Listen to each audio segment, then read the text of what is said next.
సంవత్సరాల తరబడి ఎన్ని మందులు వాడినా మీ మోకాల నొప్పులు తగ్గట్లేదా? ప్రాణ పెయిన్ క్లినిక్ లో అత్యాధునిక చికిత్స. నమస్తే, welcome to Suman TV. Ram Charan ప్రపంచ వ్యాప్తంగా పరిచయం అక్కర్లేని పేరు. అటు తండ్రి మెగాస్టార్ చిరంజీవి వారసత్వాన్ని అందిపుచ్చుకుంటూ ఇటు బాబాయ్ క్రేజ్ ను మైలేజ్ చేసుకుంటూ సినిమా రంగంలో దూసుకుపోతున్నాడు. తాజాగా RRR మూవీతో పాన్ ఇండియా స్టార్ గా ఎదిగాడు. తెలుగులో రామ్ చరణ్ కు పెద్ద ఎత్తున అభిమానులు కూడా ఉన్నారు. అయితే తాజాగా రామ్ చరణ్ దంపతులు ఖరీదైన కారులో కనిపించడంతో ఈ వీడియో సోషల్ మీడియాలో ప్రస్తుతం చక్కర్లు కొడుతోంది.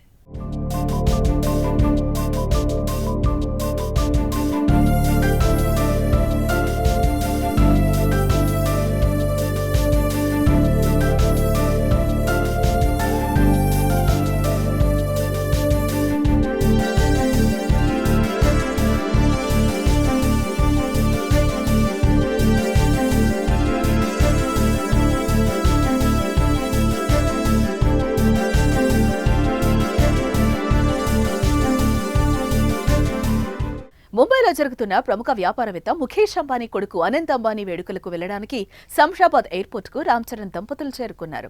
రాయ్స్ లేటెస్ట్ వర్షన్ కారులో ప్రయాణించారు. ఈ కారు ధర ఏకంగా 7.5 కోట్లని తెలుస్తోంది. ఇక శంషాబాద్ ఎయిర్పోర్ట్ నుంచి భార్య ఉపాసన, కూతురు క్లింకారాలతో కలిసి ఆయన ప్రత్యేక విమానంలో ముంబై వెళ్లినట్టుగా సమాచారం. ఎయిర్పోర్ట్ కు కారును చరణ్ స్వయంగా డ్రైవ్ చేసుకుంటూ వచ్చారు. మరోవైపు హైదరాబాద్ సిటీలో ఈ కార్ ఫస్ట్ కస్టమర్ చరణ్ కావడం విశేషం.